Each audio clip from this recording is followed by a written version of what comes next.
I don't care what the fucking venue is. I don't care if it's Instagram, Facebook, MySpace, or Teletype. If there's somebody there, I'm going to be where they are. Guys, Bay, Nerd Chuck is in the building. What's up, man? Life is good, man. Thanks for having me. You know how pumped I am. I'm doing the show. My man Taz Daddy. Yes, sir. I can make millions for other people. I can make millions for year in, year out. He not a rookie.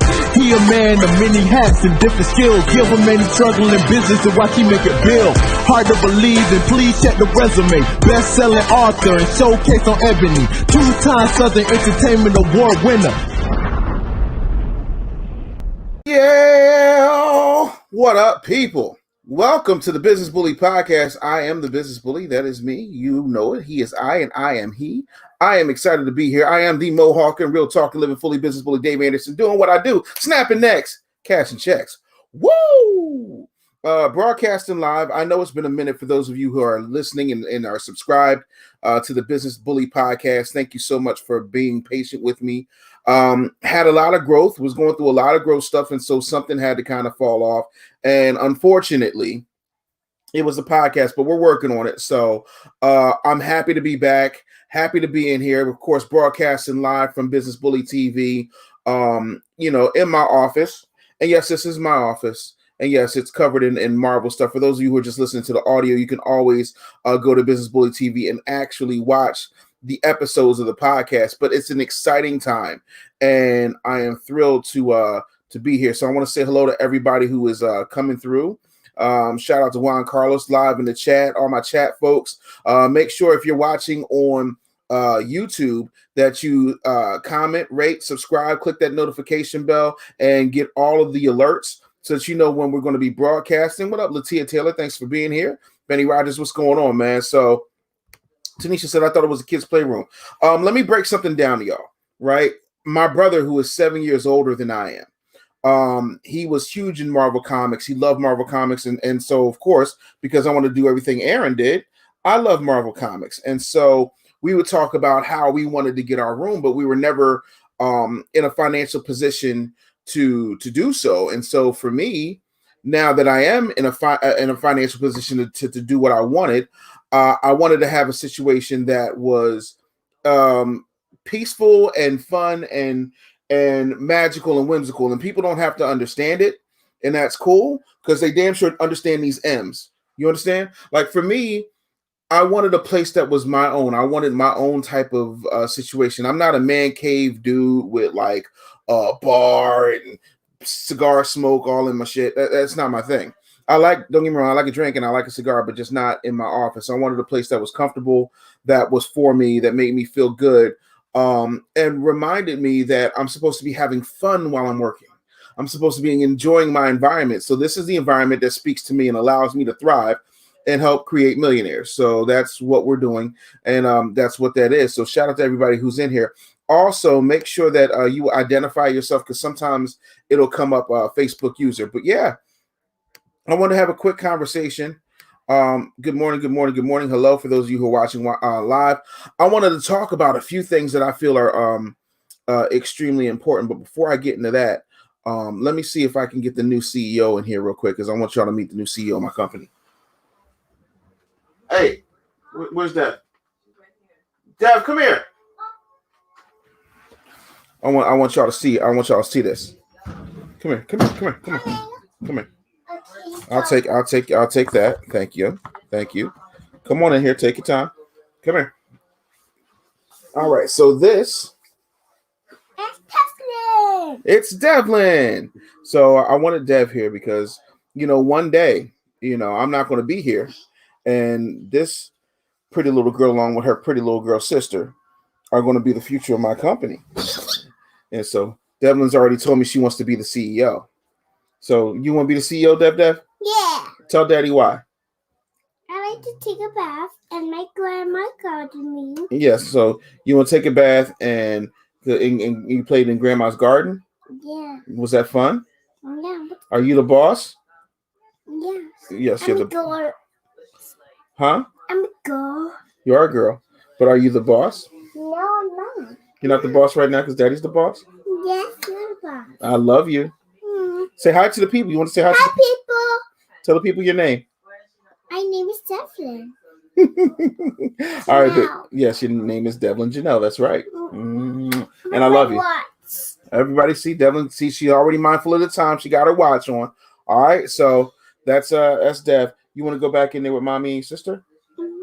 Say bye-bye to the people. Bye-bye, people. I'll see you later. Close the door behind you, okay? Bye-bye. Okay, I've done the interview, Mommy. Yes, you did your interview. Can you close the door? Thank you so much. You can just use the handle. That's okay. Of course it is. All right, so that's the future. That is the future of the company. Now, she might be shy on camera, but that's going to change because I'm telling you, she hard body. Let me shout out to some folks up in here. What up, Jay DeLay, radio legend? Tanisha Friday, she said, "Oh, it's your house, your rules, sir. Do what you feel that makes you comfortable." Absolutely. The problem is we are used to stuffy spaces with all of these rules and cubicles, and I didn't want any of that. You know what I'm saying? I got my black ass Spider-Man over here, and I got Iron Man's ass over there. I got Avengers curtains, like, you know what I'm saying? And I got some dope stuff that y'all haven't even seen yet, but I think it's important that you do that. And yeah, Devlin is gorgeous, Devlyn. But yeah, no, she's beautiful. Her mom is beautiful, thank God. Someone said, "Oh my God, she is your wife's twin." You know, it depends on how you see her. Because there are times when she looks just like me, and at times she looks just like her mother and her aunt, because they're twins. So it's a weird thing. So let's get down to brass tacks. Now that we've gotten all the family stuff out of the way, let's talk a little bit about what I'm seeing online, especially when it comes to Black people in entrepreneurship. And I would love your commentary. I would love for you to be here. I would love very much, you know, if you'd like to join the broadcast, you certainly can. I'm going to put the link up in the comments so that you can come and be a guest right now on the Business Bully podcast. So there's this thing out in the internet and on the internet streaks where people are saying, yeah, well, you know, Black men don't want to be with Black women, and Black women are out here being forced to choose white men, and all that old kind of good stuff. And it really burns my ass, because here's what I know. I know a lot of successful Black CEOs. Now, whether or not you feel as though I'm successful, that's completely up to you. I'm not gonna argue, nor will I belabor the point. But I believe personally that love is love. However, I believe as a Black man, I think the most important and critical business decision I make is who I sleep with and who I procreate with, because for me, I need to make sure that my bloodline continues. And, you know, my mother's a Black woman. You know, I laid down and made babies with a Black woman. I married a Black woman. I feel like the Black family is under attack, not only from indoctrination, but from a society that does not want to see Black people thrive. So it's completely, you know, my opinion that I feel like Black businesses are better off under Black marriages in Black families. You see what I'm saying? I'm not judging you if you choose to go outside of that. That's your thing. I'm not mad at you. God bless you. You know, mazel. But as for me in my house, blackity black, we blackity black. Hey, what up, Rico? Rico says, "I can't wait to get off of bed rest so we can film." Rico is in charge of shooting like my reality shows and things of that nature for Business Bully TV. He had some surgery, so he has some issues, and so he's on bed rest. He's fully he's recovering. So much love to him. Bobby Blue says, "Total BS." What is total BS? That's what we like to know. But yeah, man, like all these people talking about, you know, Black men ain't shit and Black men ain't this, that, and the third. I'm like, every single millionaire Black person I know personally is with a Black woman. Every single last one of them. All of my friends. I know one Black man. He's not a millionaire though, but I do know one Black man who has a business and he's married to a white woman. But I'm not saying that the fact that he's married to a white woman is why he's not CEO. I'm not on that. That's corny. What I'm saying is he's the only person I know out of the people I know who's going to be there. Liz says, you answered what I was about to ask about those that don't have Black spouses. you know. But yeah, like this whole, like, it's like when people say, oh, all the good men are gay or in jail, and that's not true. So let's talk numbers for a minute, right?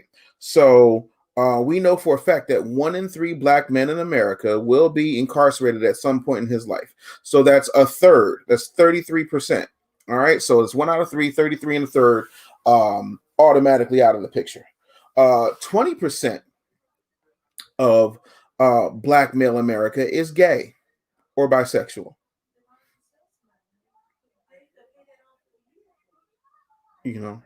So that it's a situation where, sorry, I just lost my train of thought because I heard something stupid. So if now we're up to 50%, right? Then the majority of the brothers who are left over, most don't have college education, right? So a lot of them aren't getting the corporate jobs that some sisters get. And when you look at the number one minority in the C-suite, CEO, CFO, CMO, CIO, those jobs are held by black women, right? When you look at the majority of minorities that are educated in this country, those positions, and when I say educated, I mean post high school, bachelor's, master's, JD, PhD, MD, those people are automatically black women. So I don't understand. Like, I feel, and I could be wrong, but the entire system seems to be set up. The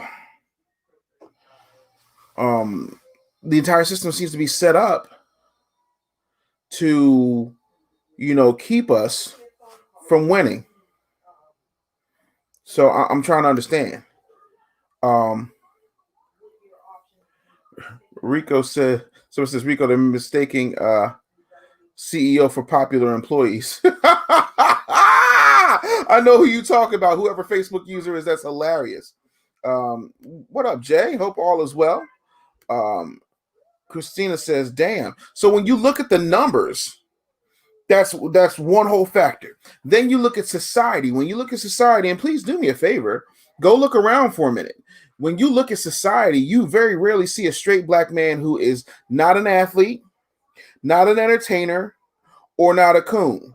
Or you'll see straight black men on television, and they're always either buffoons or they're ne'er-do-wells. Oh, and the darker their skin, the more nefarious they are, and the lighter the skin, the more virtuous they are. Like, peep the game that is being run on you. So I really want to have that conversation, for those of us who are interested in wanting to come on, and talk. I would love to have you on so we can talk about this, because I think it's extremely important. And I want people, like, if you're married to somebody other than black, let's talk about it. Let's talk about how that affects your life. How do you have those conversations? This, that, and the third. You know what I'm saying? Like, I want to have those conversations. Bobby says, Devlin's a spitting image of you. Good morning, sir. What up, Bobby Holiday? Good to see you.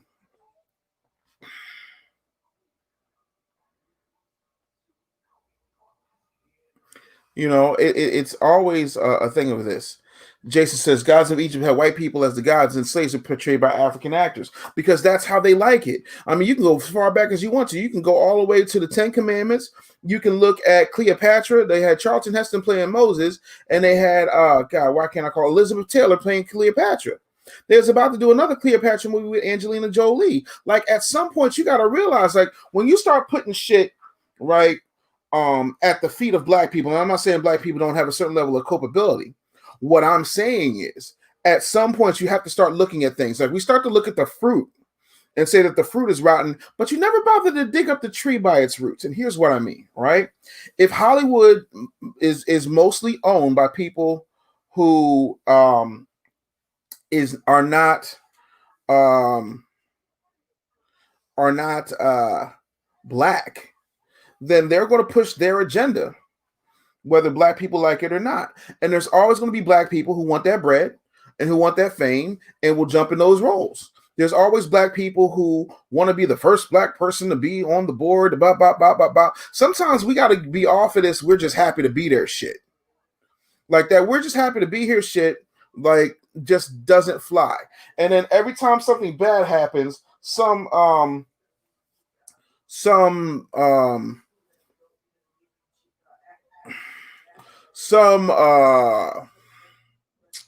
person coming along saying, oh, well, you know, we have to do everything we possibly can and in unity. Everybody want to talk unity when it's their stuff on the line. When it's our stuff on the line, oh, you're being too sensitive. But you'll always find some black person that will go and jump at those roles, that'll go and be happy in corporate America just to get along. And it's more about the optics, so they can say, "Hey, look at what did Donald Trump say? Look at my African Americans right there."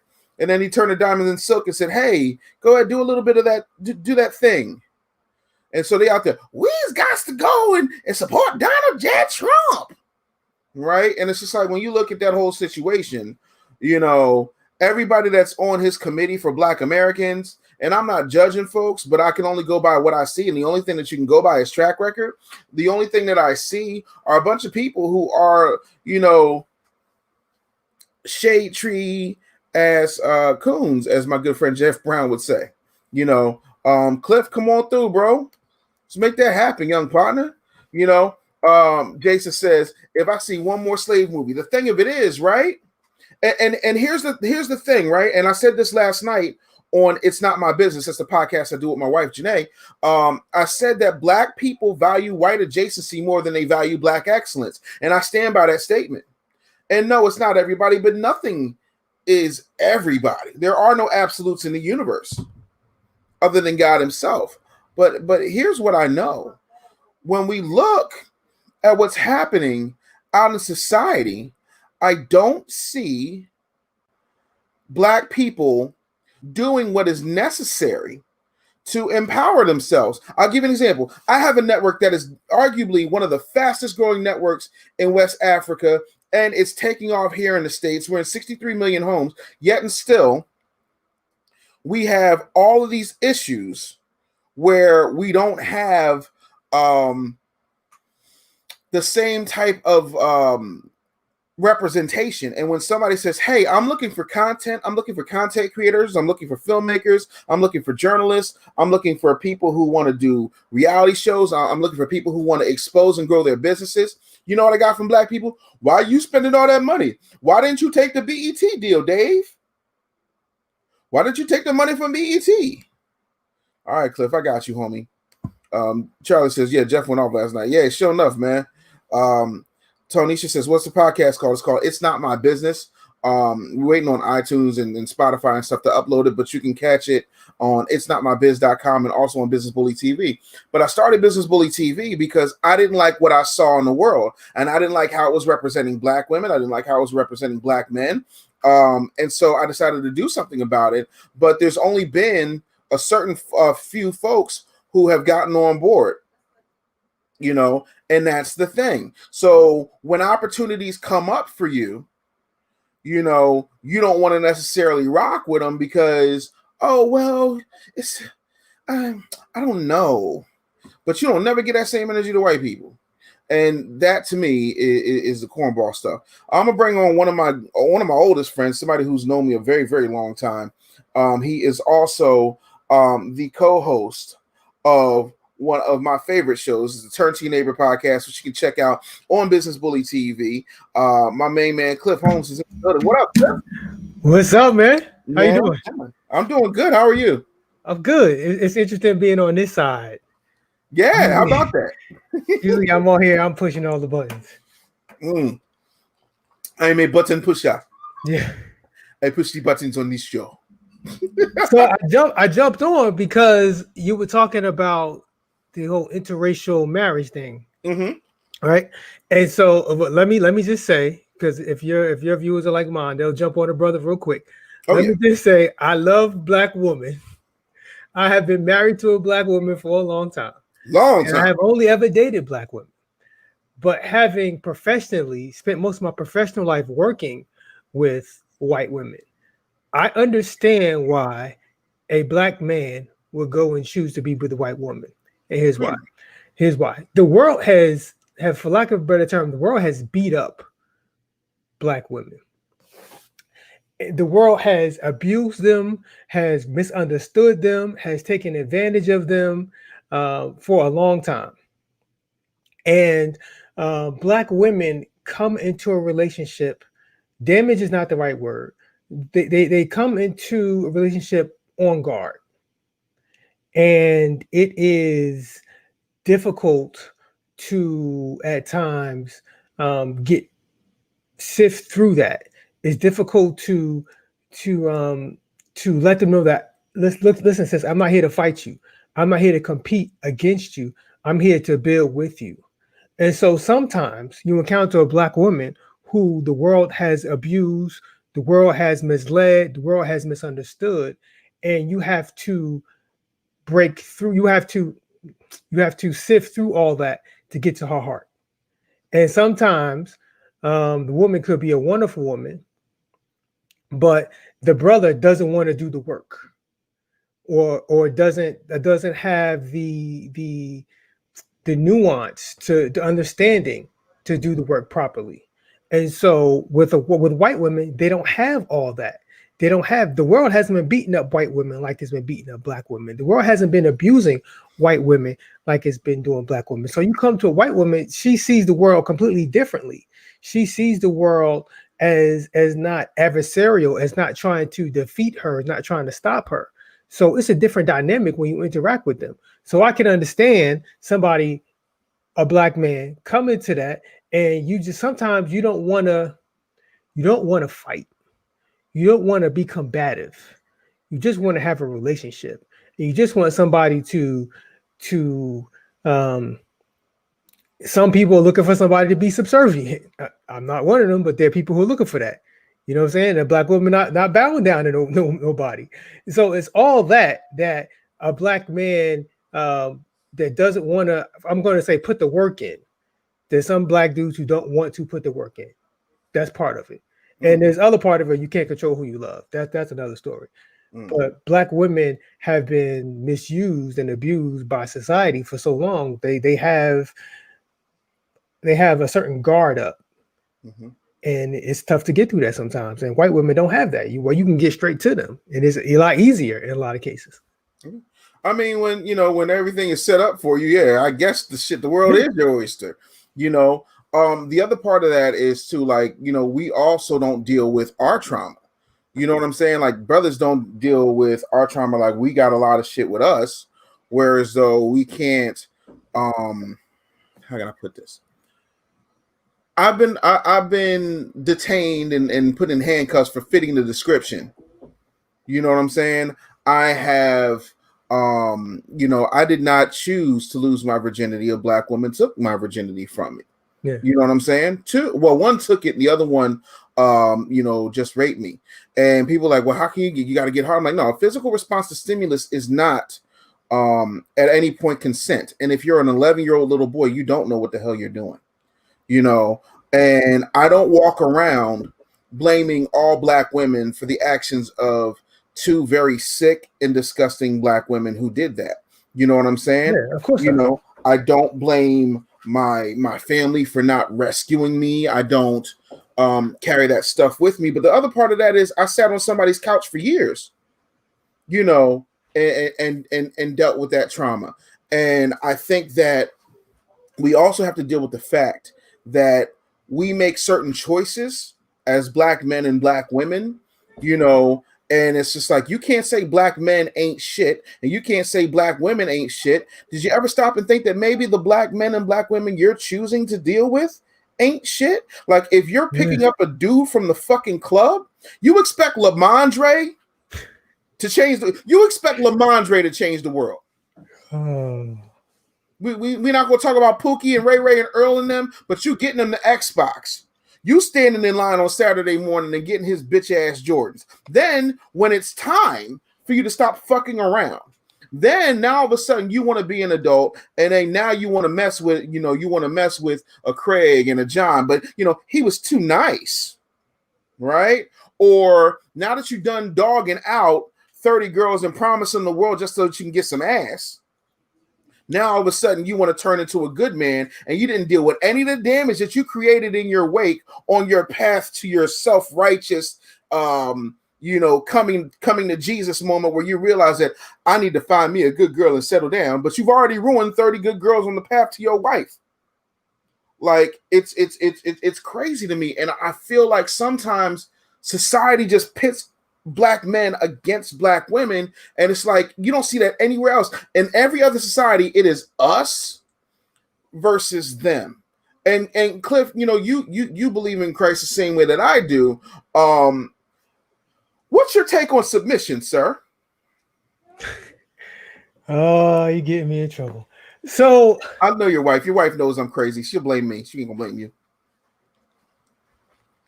So, well, let me just say, like, I believe that, I believe if anybody, if you follow the spirit of Scripture, not necessarily to the letter, like you don't got to go burning sacrifices, stuff like that. The spirit of Scripture. I believe if you do that, your life will end up being better. So, in that, where Scripture talks about the man is the head of the house. Like God established that order for a reason. Now, why? I can't completely understand why. I mean, there's a lot of things in Scripture God says do that I don't understand completely, but I follow. So God established that because part of the reason because God created man first, but that's a whole nother deal. Right.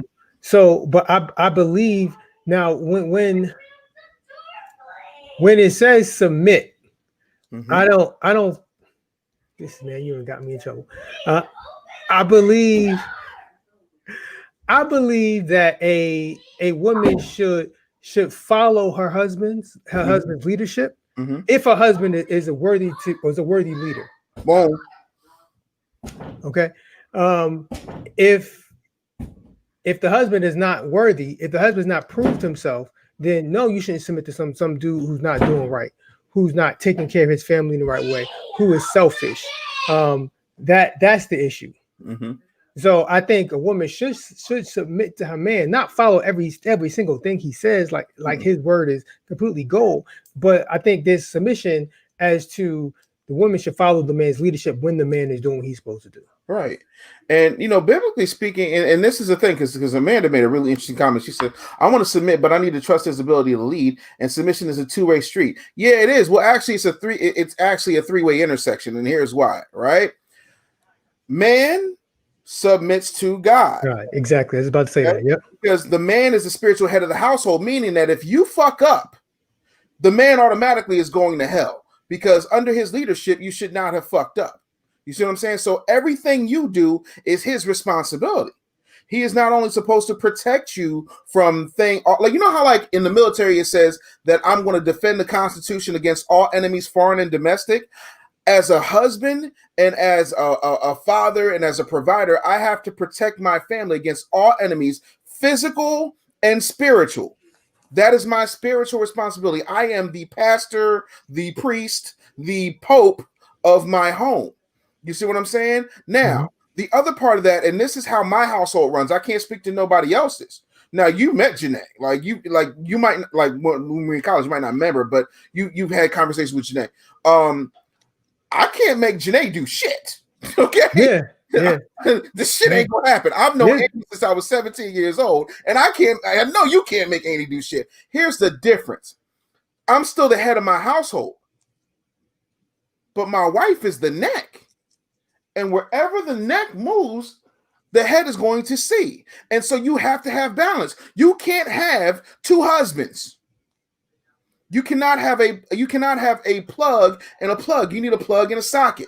And sometimes some people are convinced that they can just be one without the other. And if you've ever seen somebody who only, and I'm not saying in all cases, but if you have a kid that only has a mama and doesn't have a daddy, or only has a daddy and doesn't have a mama, the scales are unbalanced. You need nurturing as much as you need discipline. Yes. You need how do I put it? I'm chaos. Janae is order.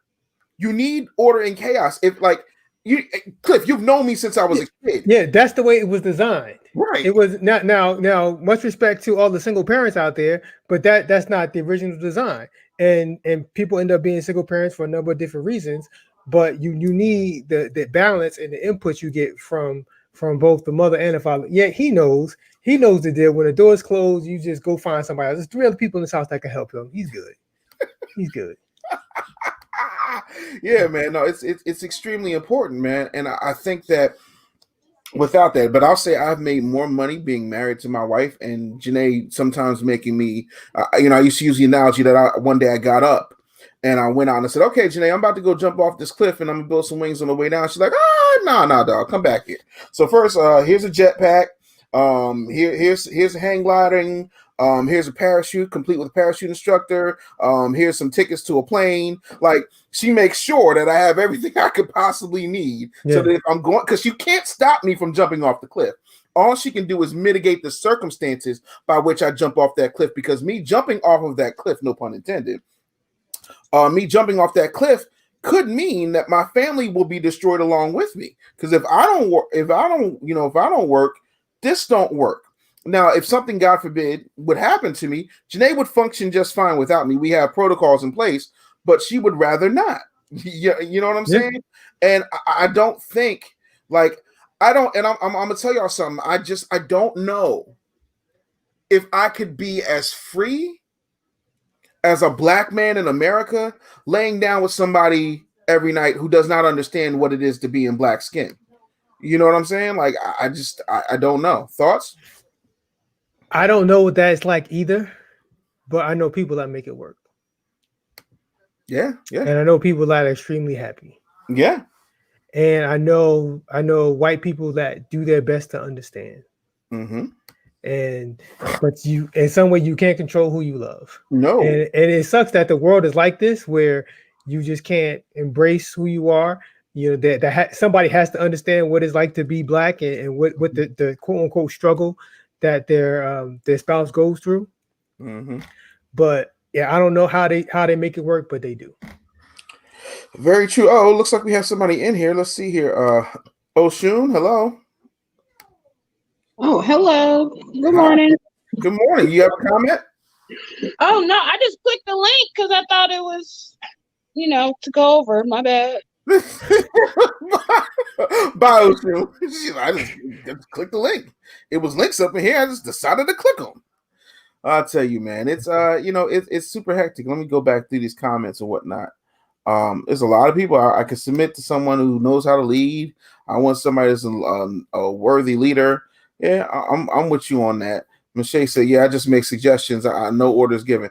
Yeah, I don't. Yeah, you married to a Black woman, ain't gonna be no orders. Yeah, and sometimes both of you could be wrong. Yeah, sometimes when as the leader, you think you should go in one direction and you're wrong, and there's other times with the woman thinks that something else should happen and she's wrong. Like, nobody is 100% right all the time. You make mistakes and you learn from them and you move on. Okay, so Melinda says Black men do not love Black women, and I'm like, I don't understand that, because I'm married to a Black woman. Cliff is married to a Black woman, and we seem to love Black women just fine. Everybody I know who's married to a Black woman loves their wife. So what are you basing that on? What statistical data do you have that says that Black men don't love Black women? Because I can pull up right now, according to U.S. Census, 85% of all Black men who are married to Black women. So tell me where you got that from. I'm not sure where she got that from, and I'm sure she'll clear that up. But there's a narrative that Black men don't publicly ride for Black women like Black women publicly ride for Black men in general. So there's a narrative that Black men don't like bang drums and make noise on social media when Black women are in trouble, or we don't quote unquote protect Black women like Black women ride for us publicly. There's that narrative out there. So she could be referring to that, but there's definitely a lot of people out there who think that way. Yeah. Here's the thing, though. You can think however you want, and I'm not here to change how you think. But when you put thinking up against facts and data, that's where the problem is. Yeah, I don't even know how you can quantify that with data. I mean, I'm just saying, if 85% of black men who are married to black women, those are numbers. You can't argue, but you can argue with everything else. You can't argue with numbers, but that's the thing. Like, and I got money that says what she's saying is a direct result of that indoctrination. Here we go. We don't get treated the same way they treat women from other races. Oh, okay, cool. So when we see black women, sit up here and say how the white man's ice is colder, or we see black women talking about how much they love Topher and black men ain't shit. Show me a post where black women are saying white men ain't shit. Better yet, show me a post where white women are saying white men ain't shit. Or show me a post where Korean men are saying Korean women ain't shit, or Korean women saying Korean men ain't shit. We could do this all day. I'm not here for nitpickery. I'm here for facts and data. And my whole thing is, if 85% of all married black men are married to black women, I can't really go that far. In black culture, there is this combativeness against each other that I don't see in other cultures. I don't see men against other men, white women against other women. I don't see that level of combativeness as where we seek to take each other down, like they do in black culture. Let me just say shout out to my wife Annie, who today's her birthday. Love you, honey. Happy birthday, Annie. Because I saw she said hi in the chat, so shout out to her. Yeah, there's a level of combativeness I don't see in other cultures. And I know people from other cultures, and I don't see them doing that. I don't, like you said, I don't see white women saying white men ain't nothing. Not at all. Not at all. I do business on 5 continents. I've never seen it. Yeah. Ever. Go to Japan and see Japanese men talk shit about their wives, or see Japanese women talk shit about their husbands. You don't see it. Yeah, and somebody said that's her personal experience. Okay, and cool. It very well may be. And there's the old there's the saying, "Who hurt you? Who hurt you, sis? Who hurt you?" I don't know if somebody did hurt her, but it sounds like that's her experience, and it's unfortunate. Yeah, it really is. But that's not all black men. It's not even close. It's not even the majority of black men. You know what I'm saying? Let's see here. I want to make sure that we get this. Who in the whole hell? Hold on, let me call you right back. Sorry. This is a situation where we got to start. Now this is a hot take. Quanisha Oshun says, you can say the same thing about other races. My ex-husband is white, and he's the type that will say all lives matter when I say Black Lives Matter.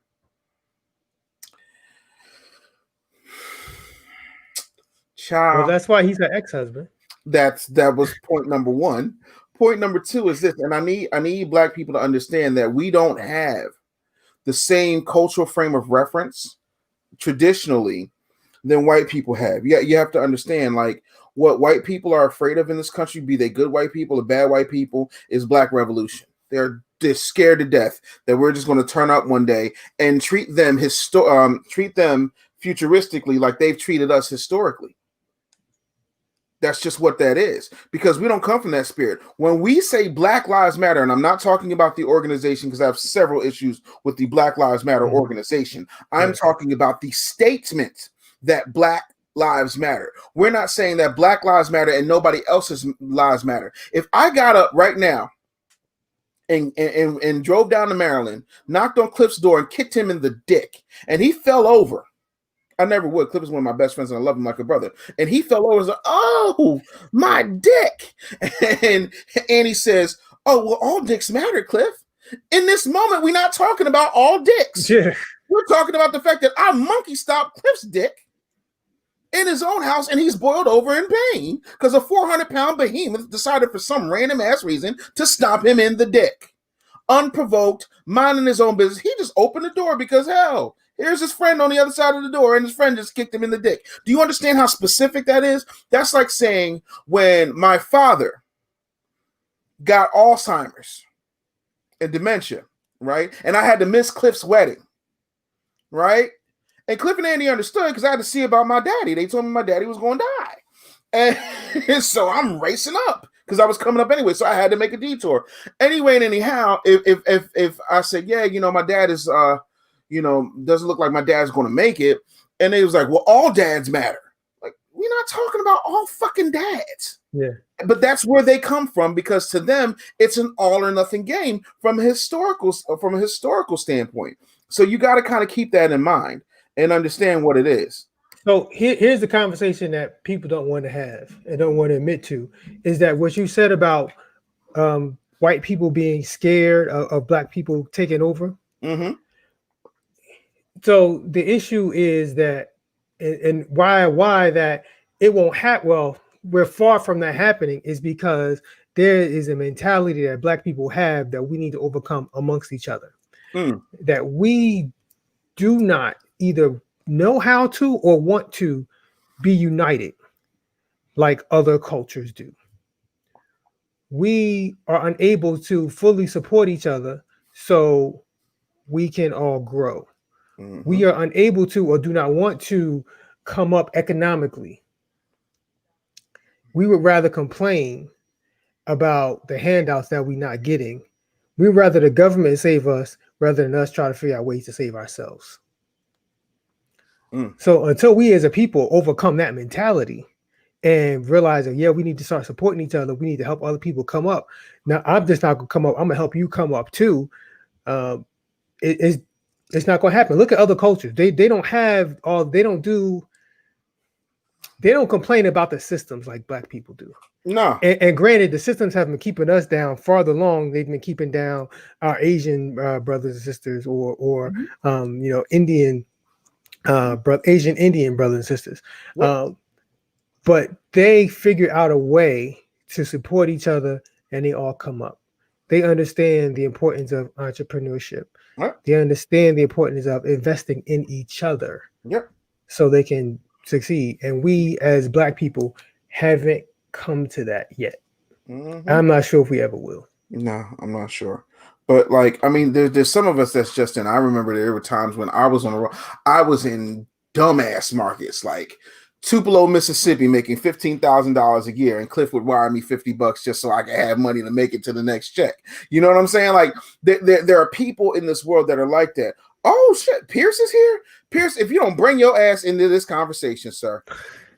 Pierce, bringeth thine ass. Come on now, Piercy. Because Pierce is my dude. Like I fucks with Pierce heavy, But yeah, I think that we don't have that. And the other part of that is we have the dubious distinction of not only being the only race of people who were massively enslaved across the globe, for centuries, and made America, the United States of America, a superpower overnight.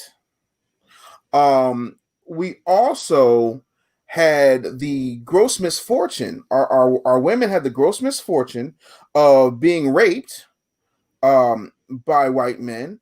Also had the gross misfortune of taking the masters and the mistresses' babies and feeding them with their breast while malnourishing their own children. And if in fact they were allowed to nourish their children with the supple, strong original black woman milk, they couldn't suckle on the same breast. But we want to talk about water fountains. We also want to talk about the fact that black women used to have their heads dipped in buckets of lye. And now they spend, billions of dollars on perms and weaves because the side effect of having their heads dipped in lye as torture is that their hair wound up bone straight. See, but we don't have these conversations because we don't want to do things like read and shit. So that's that. Pierce, bring your butt on camera. Let's have a conversation. Mullah says we're fighting off years of being programmed to hate each other, and most of us can't realize it. Exactly. Wow. Exactly. All these things are due to us being trained for over 200 try 400 and 420 years now. It's like breeding dogs. You keep a bloodline of dogs without another blood in sooner for centuries, then later you're going to have puppies that just get it out of the gates because training is coded in the DNA. We have to unlearn everything. His brother Derek Grace too says. Shout out to my bro Derek Grace too. That's my guy. But yeah, it's fascinating to me, how folks quickly forget. And it's just like, if we're focused on diminishing each other, if we're focused on nonsensical BS, how do we ever come up? Because there are times where I feel as though, to be quite honest with you, I don't know how. I know my job ain't to save Black America. I don't think I can save Black America by myself. I don't think any one person can. I don't think I got a whole team, and I still don't think I can save Black America.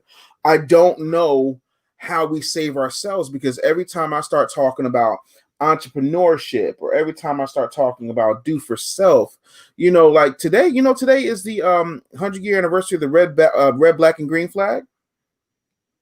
Did not know that. Yeah, started by Marcus Garvey 100 years ago. So, it's like Marcus Garvey was like, let's go back to Africa, and Black people was like, no. Malcolm X was like, by any means necessary, and Black people was like, no. Martin Luther King was like, nonviolent, and Black people was like, no. So what is it going to take for Black people to do what every other race of people in America have done successfully, up to and including Hispanics, because y'all love to talk about Black and brown. Brown people have more businesses in America, but have less of a population in America than we do for the time being. How does that make sense? I'm so confused. Yeah, and Carlin makes a good point that we have to do it as a collective. No one person can. Nope. It's so true. It might not get realized in our lifetime. Maybe our children's lifetime. I sure as hell hope so, man. You know what I'm saying? And like, I started Black Boys Win, because I wanted my daughters to have better choices than young men. Completely selfish. That, and I work with a lot of single moms, who have sons, who need positive examples. And I wonder sometimes, like, why can't we just put ourselves in a position to win? Because I'm gonna be honest, I feel like the college experiment has failed us. I feel like the college experiment has failed Black people, because college has effectively made us financially ineffective. If you've got 300,000 people who have MBAs in this country and they're all bartenders, no. If the average debt coming out of college is between $60,000 and $80,000 in this country, no. If you have that much of a debt to income ratio, like it takes a doctor. Like, say you Black, you pop out of medical school, you're gonna be in debt until you're 40. So if you're $250,000 in debt, but you're only making $130,000 a year,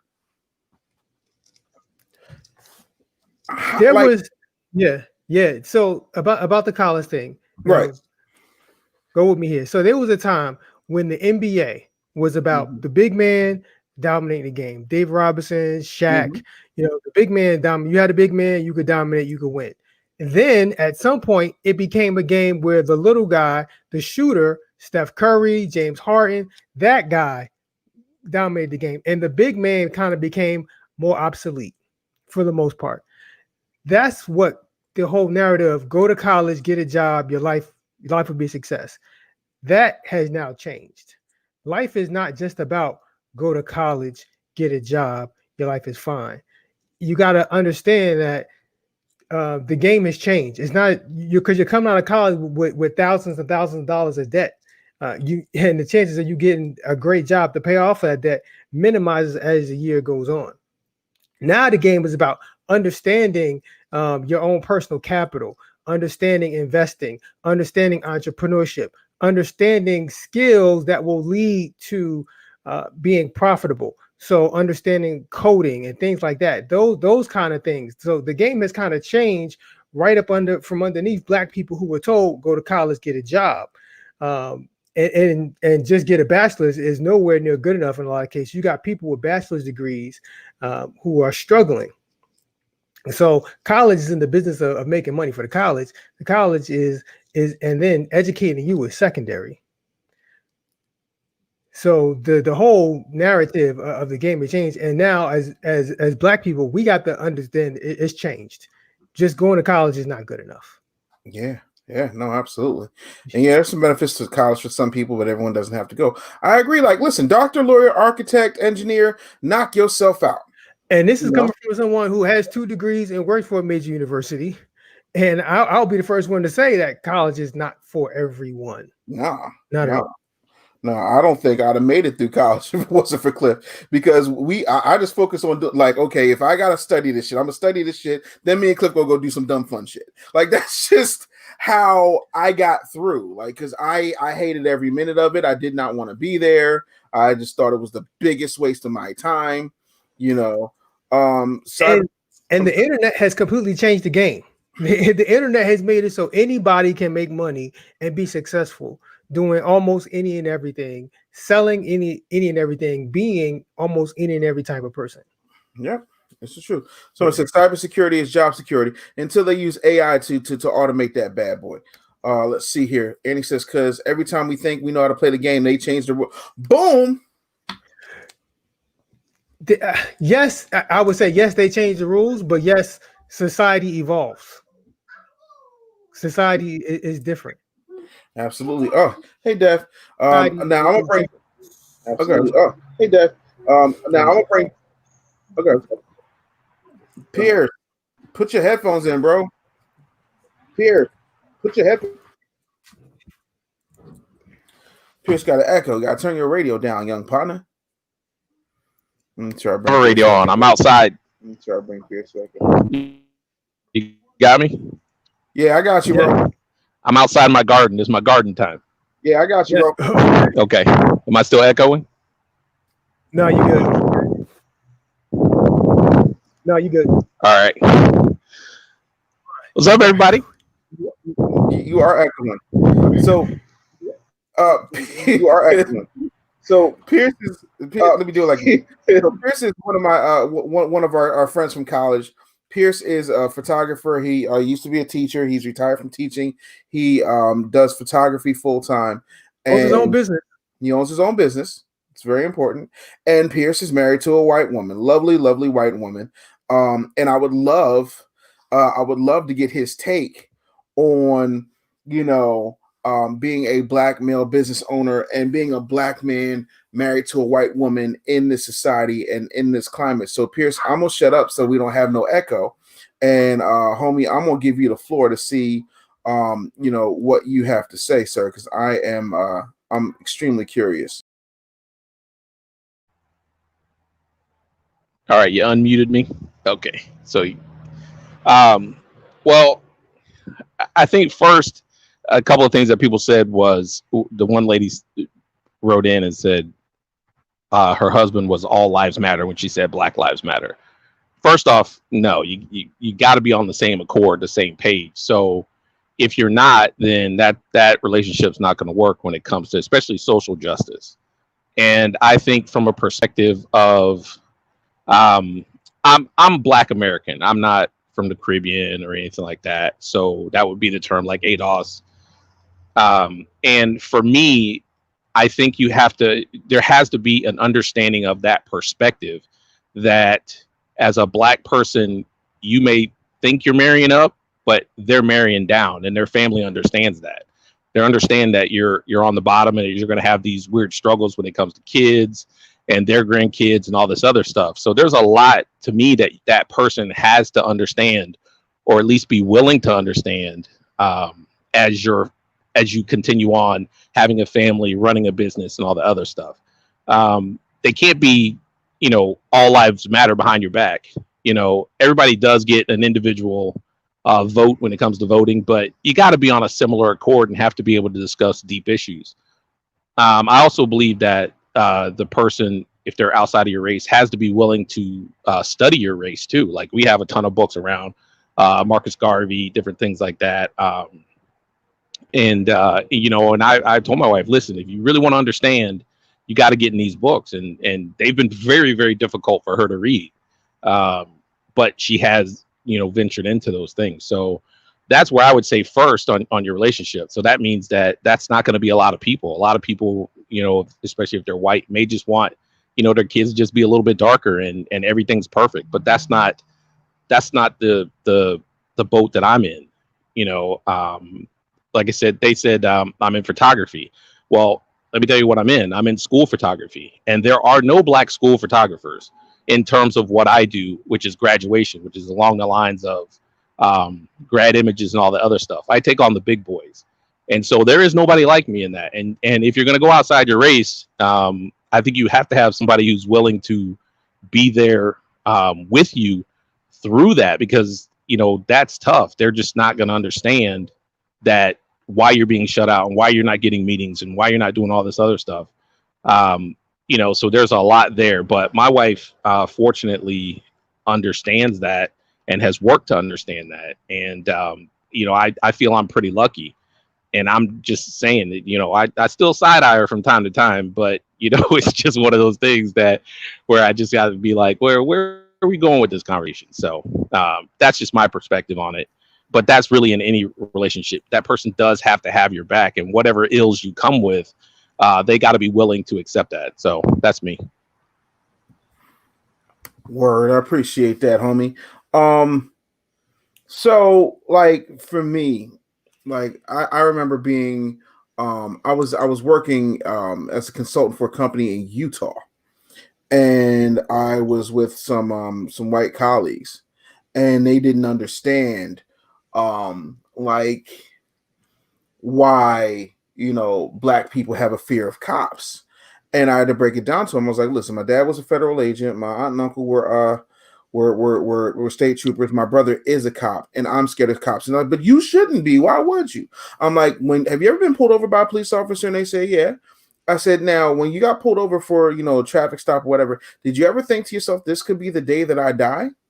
No, that's ridiculous. I said, no, for me, every day that happens is a reality. Like, there's certain things that I don't know that you can,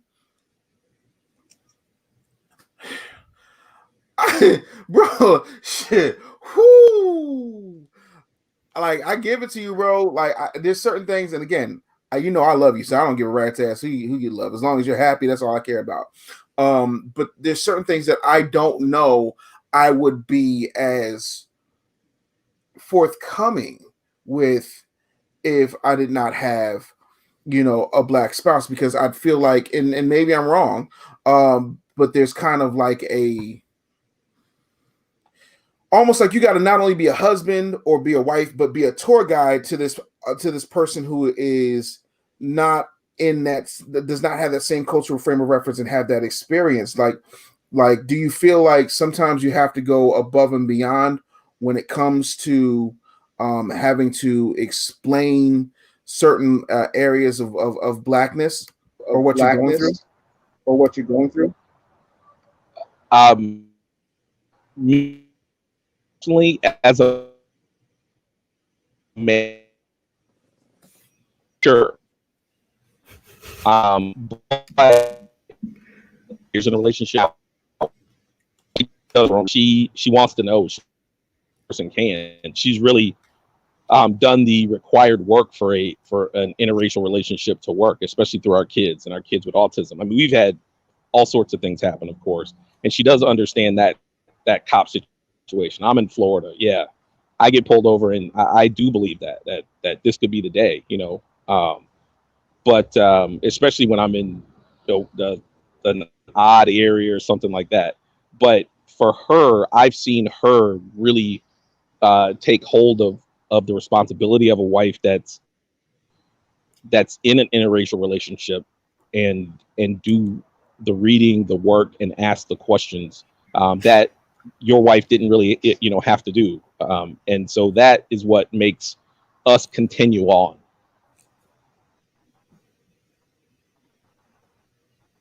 That makes sense. That makes sense. I ain't mad at that. Oh, that's interesting.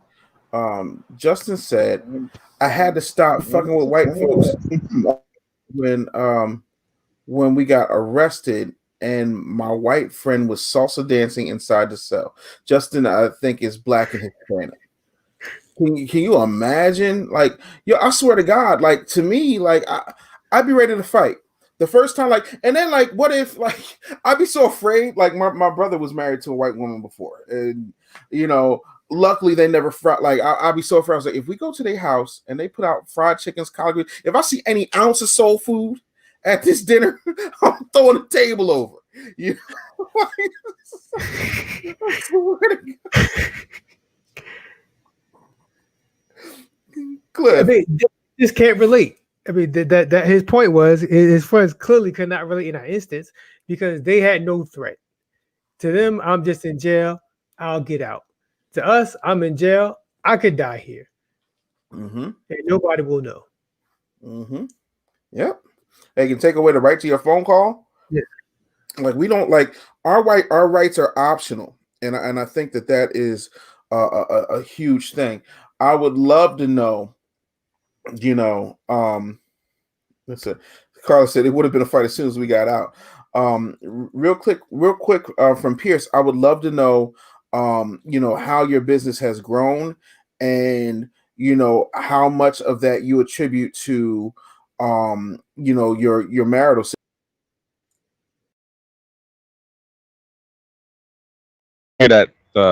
That last part, but my business, we before Corona, oh man, we were turning the corner.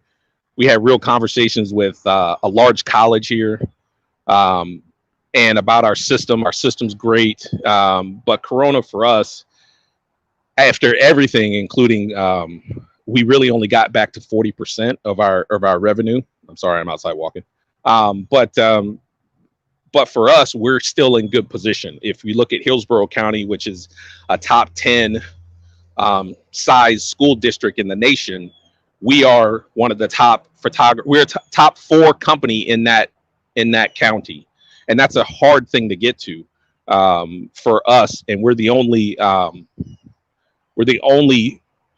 Black company in there. So we're in there with like Grad Images, Life Touch, companies like that, and there's 4 of us and my company's in there. We've done the work for that.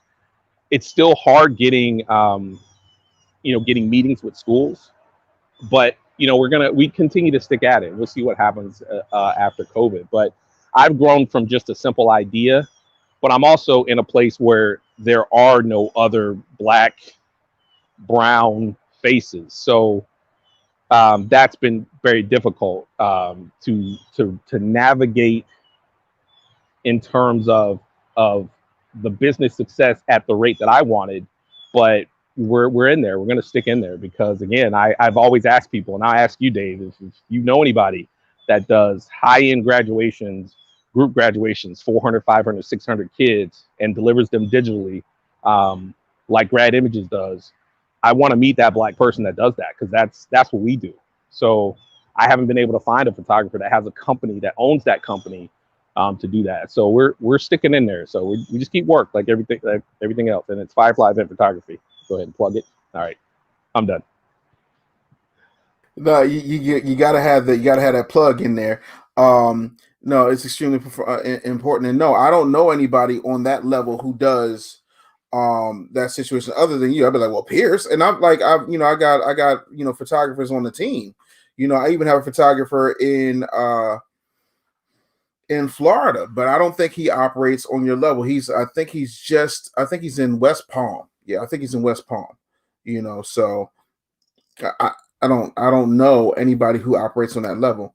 Also, I know Ashley is I think Ashley's in Florida as well. She said we're finding out that same thing out in the health and fitness industry as well. You know, she was just featured in a bunch of press, and I know she's got a spread coming in Black Enterprise because, you know, she's one of the, if not the only Black owned and operated, Black female owned and operated Black centered yoga business.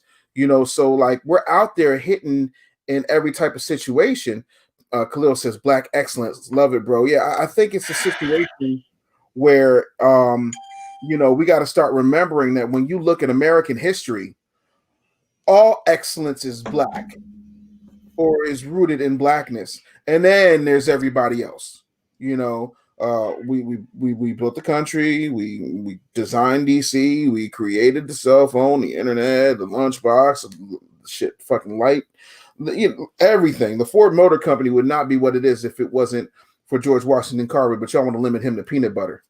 But I'm gonna let y'all be great because there we go. Michelle's who I was talking about, Pierce, and he says he's in a different space, man.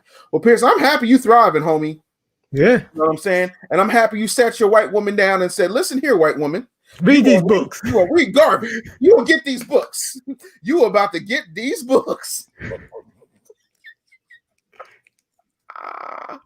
Gotta move on. Simple as that, So you have to. That's really with anybody. And I knew the space that I was going into. That's why I got married late. I got married at 37. So, if you're gonna, you gotta find the right one that fits you. And I didn't find mine in college like y'all did. I mean, I was running around there. Y'all were focused. I was scattered. So, but other than that, it's just it's good to go. We keep striving, and any of those photographers, seriously, Pierce Brunson, just hit me up, and maybe we can connect, especially if you're in Florida, and just have general conversations about photography itself. I'd love to just connect on that. So thank you for having me on the show, man. I really appreciate it. And now I got to go. I got to do some work here. So I appreciate it. I'm gonna log off. I understand, bro. Much love. Later, man. I'm gonna tell y'all this now. Good and hell well, like we black men, Cliff, but good and hell well, them white folks' honeydew list be long as shit. Like that's the other thing about like a black woman's honeydew list may be long, but I know white men who are married to white women is like shit. God damn, Allison had me out here mowing the fucking lawn, and then I had to go and pick up some turnips and grab the sugar dates and pistachios and oh man, gosh. Yeah, I think that list is long no matter what your race is. Bro, I said the list be long as shit. I swear to God, that's why I be ducking. I be like, Dave, like, God, Father, what's up, bro? Because you already know. I was thinking, yeah. I'm thinking this is I'm gonna have to do something. Every time you have a thought, woman, it costs me time. Lift something, build something, fix something, move something. Yeah, always. And I was thinking about getting this thing. It's either gonna cost me time or money. I would rather spend money so it don't cost my time. But it's something I'm not getting out of. Well, I could do it, but no, honey, I'll do it because I already know how this is. Like that when I hear I could do it, but I already know that's her telling me. Her project is my project. Oh, always. Yeah, always. That's what that is. So, Cliff, what do you got going on? What's up with Turn to Your Neighbor? And when am I going to get my guest spot? We gotta get you on. So, your Turn to Your Neighbor comes on Tuesdays, 9 p.m. Eastern. We go live on Facebook and YouTube, so you can just search for Turn to Your Neighbor. Well, Facebook.com/Turn to Your Neighbor. Search Turn to Your Neighbor YouTube, or you can just go to turntoyourneighbor.com and you can see all the ways you can see the show. But yeah, you hang out in the chat with the neighborhood, and those people have their own show in the chat. Your chat is pretty calm compared to. Mommy, because I'm in the daytime, bro. Listen, you see, first of all, you mix Jesus and black people and mess. Y'all, the savagery in there makes me blush. That's why, I won't let I said, Cliff, I said, I'm gonna send you a video of my baby singing "Take Me to the King." He was like, the neighborhood, if she misses one note, they're gonna roast her. I'm like, I can't even get no oils off the strength of a 25-year relationship. No. They will, yeah. So for those of you who don't, Turn to Your Neighbor is kind of like a Christian version of the Breakfast Club, maybe. We talk about all kinds of topics. We talked about Cardi B last week. And we try to put a Christian spin on it. And how you put a Christian spin on WAP? Well, because somebody, huh? Well, no. Well, somebody posted that somebody, some random person in there, I forgot his name, is WAP holy? Is it holy to? And so we talked about the concept of women feeling empowered sexually. And so we talked about that. I had a couple married neighbors jump in, and we had to talk about sexuality and marriage, and we got real. And we don't. Your pastor may not want to listen to the show, but We do, but although we do have pastors who watch and listen. Mm. But yeah, so we have a honest, raw, and we throw in a lot of comedy. Mm-hmm. On the way. Yeah, but yeah, WAP was on the show. We talked about WAP. Oh, okay. Or Yeah. Worship and praise. No, I'm gonna say this. I feel like God made sex pleasurable so that we could survive. I said on the show, God wants you to have lots of sex. If you marry. Now, if you're not, then that's not my business because I do a Christian show. If you marry, God wants you to have lots of sex. Listen, so go for it. I try to be as obedient to the Lord as possible. Because I want to make sure that I'm trying to be fruitful. Multiplication seems to be a problem for me. But I will say this: I'm working. Listen, I'm getting in practice. I feel like practice is extremely important. Y'all got to go in there and you got to treat it like it's a real game every single time. But no, I don't think God wants. I don't think dryness is of God. I feel like that is definitely in the house of Beelzebub. Hey, well, if you marry and your woman is on the dry side, you need to. I'll put a Christian slander. You need to pray and ask the Lord to help you to get it to be undry, to get her there. Yes, help use what the Bible says. What's in your hand? That's right. When you seek Him, He will have answers concerning that. I can tell you. Life and death is in the tongue. That's in the Bible. It's in the tongue. That's right. Hey, yeah, and a lot of women would agree. Life and is death. in the tongue. You can give a whole lot of life in that tongue. Listen, when you can give life, you can snatch some souls. Listen, you can heal. You can bring about a healing right now in your house. There is magical working power. Yes. Speak it. We need to be speaking in tongues. This is only for married people. I just want to go on and say this is for married people. I can't comment on it if you're not married. Yeah, now I'm not talking about none of y'all who ain't married out here living. That's your business. Not your business. Listen, it's not my business. I will say that I was a sinner, but see, I have been redeemed because of the blood of Jesus. That's right. He can't tell a boko shot. Oh, goodness, with the tongue. I'm sorry, this is my tongue exercise. It's all good. It's all good. Man, Cliff, I'm so happy you came through, man. I love it. Hey, Cliff says, I'm trying to get the money up to work with you. Hey, bro, we got payment plans. Get your ass on the schedule. Yeah, I mean, I know the link is around here somewhere, so do that. Let me make sure we get these last minute comments up in here. Let me see. Hold on. Whoa, wait. Amanda says, I see a lot of men that say there's no point in getting married. What are the benefits?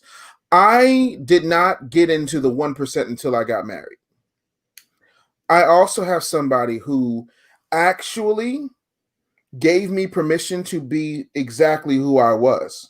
I also have somebody that I can confide in, someone that I can be unapologetically all aspects of who I am without judgment.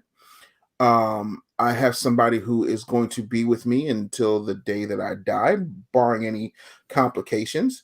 I would say that there's massive benefits to being married to a Black woman. What say you, Cliff? I think when you marry the right person, because there's some people who hate marriage because you married the wrong person. Well, when you marry the right person, I think you have the opportunity to, that person helps you become the best version of yourself, or become a better person. You have someone to get through life, because when you're single, you're going through life by yourself for the most part. You have your male friends, your female friends, but when you marry and you're doing it the right way, you got somebody that's going to ride or die with you no matter what. So when life is kicking you in the teeth, you got somebody who can help you get through it. Now, in the same token, you're gonna have to help that person too, but it's so much more rewarding. I'm not gonna say it's easier, but it's more rewarding when you're going through life and you got that person who's gonna be on your side no matter what. And who's gonna make you a better person, who's gonna push you to become better. You're gonna push him or her to become better. And so I think that's the big benefit. And let's not talk about sex. It's not a benefit. I'm not gonna lie and say that's not, because that definitely is. You got somebody marriage and sex is different because you got somebody who knows you and you know them. Listen. So whatever your spot is, he or she knows how to hit your spot all the time. He or she knows over time. Let's be real.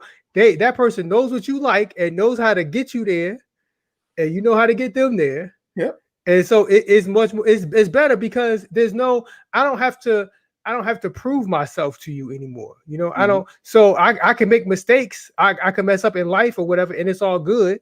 You know, there's no pressure. Some of y'all, there's some people out here having sex with random people, and it's that pressure of performance and all that. When you get married, let's be real, you want to perform, but you don't have that pressure. You could just enjoy each other, and you can love on each other. So that's, in my opinion, that's one of the benefits. Yeah, absolutely. Ain't nobody got time to be auditioning. First of all, I don't offer on the job training.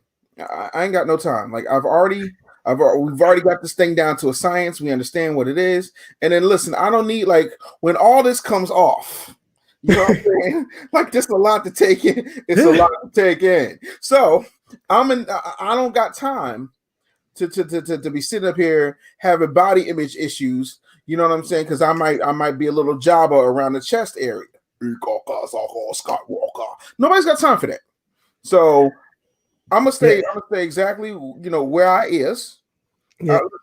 Listen, I think all women are beautiful, but mine is amazing. Like Tamia said in that song, pop quiz, tell me where we first kissed, tell me where my spot is. I ain't got what Big Frida said, you already know.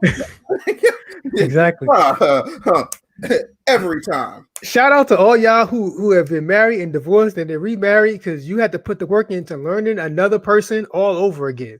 Like that's work. I'm not going. Shout out to y'all and y'all, the ones that's making it work. It's not easy, man. Yeah. See, Cliff has had an easy road. Cliff been with Annie since high school. But yeah, even though we've been together, I've evolved as a person, right? And she's evolved as a person, and so you're still constantly learning each other. Yeah, and that's part of that's when people say marriage is work. That's part of the work. Like I'm totally different than I was when we went to college. You know, I see the world differently. You know, I like things differently than I did then, and so she's had to continue to evolve with me and understanding me as I have evolved, and vice versa. Yeah, like it's funny. Like I tell people all the time, like, yo, I'm not the same person I was when I got married. Like when I got married, Janae married a radio personality. She didn't marry an entrepreneur. Not that I didn't have entrepreneurial pursuits, I've always had them. Not that I didn't, you know, do the situation, but full time. No, now I'm like W-2 for what? And you should seek to grow. Everybody should seek to grow and evolve as a person. Like you shouldn't have the same. You shouldn't see the world the same at 40 plus as you do at 20 plus. Like, no, I don't want to be with that type of person. No, and why would you? Like to me, that to me is such. What's the word I'm looking for? I think it's corny. I just think it's absolutely ridiculous, and then you can't really help people get to where they need to get to if you're moving in that space. And so I'm always of the mind of no matter what, man, you gotta stick with it. Like you really gotta stick with it. Tommy says 21 years married here. I have no need to relearn another woman.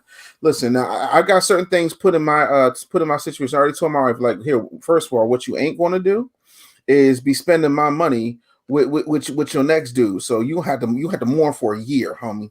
You have to mourn for a year. Like nope, not having that. That's why I'm sitting up here and I'm drinking my OJ and having some fat-free water. You know what I'm saying? Like I'm trying to get it popping, eating mostly plant-based now. Because listen, nope. Yeah. You know, like marriage is. I'm not gonna say marriage is all cupcakes and juice. I mean, marriage is work, but it's worth it. In my opinion, it's worth it. No. I'll tell you this real quick. We knew a woman who was divorced, and her ex-husband had a son, and to exchange the son, like when he would go visit his dad, she would have to drive 2 hours each way just to do the exchange. just to take her son to his dad. 2 hours each way. So that's a 4-hour round trip. So whatever, me and my wife will jokingly say to each other, sometimes it get a little sideways, or we might get each other's nerves or something, whatever. We'll just look at each other like 2 hours both ways. it's just, we gonna make this work. No, it has to. Like it has to work. And then listen, I don't want to. I'm not even trying to be funny, but I go out of my way. I don't know about you, Clip, but I go out of my way to make whoever comes along after the fact a tough. Like I want to be such a tough act to follow that she just has to come back. Like just has to come back. Why people call it? God, I'm doing a show. Don't you know I'm on the show? You still see me on the. Anyway, yeah, I want to be such a tough act to follow. Like you just gonna come back anyway. You know what I'm saying? And that's just what it is. I don't always get it right, but I'll take being married over not being married. I will say that. You know what I'm saying? Because what are the benefits of not being married? Okay, you got a strange cooter that you don't know if it's got something else for you along with it. Paying for multiple dates. When I got all the Netflix, I got all the flat screens, like. We can make it work. Like my DoorDash account is on point. You dig? Yeah.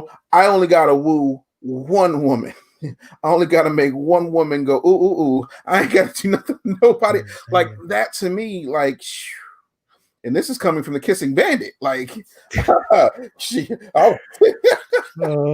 inside joke. You got to answer to that. Did she know about that? Yeah, she knows. Okay, about to say. She knows about that. Like, that's the thing. I was not like, and I'll tell anybody, like, I feel like when you're single, you should be single. That's why I got a whole thing against boyfriends and girlfriends. I don't believe them, because if the government don't recognize it and God don't recognize it, I don't recognize it. Oh, that's your boyfriend. That's cute and all. So when we going out, that's how I was. Because you don't get no alimony from a boyfriend.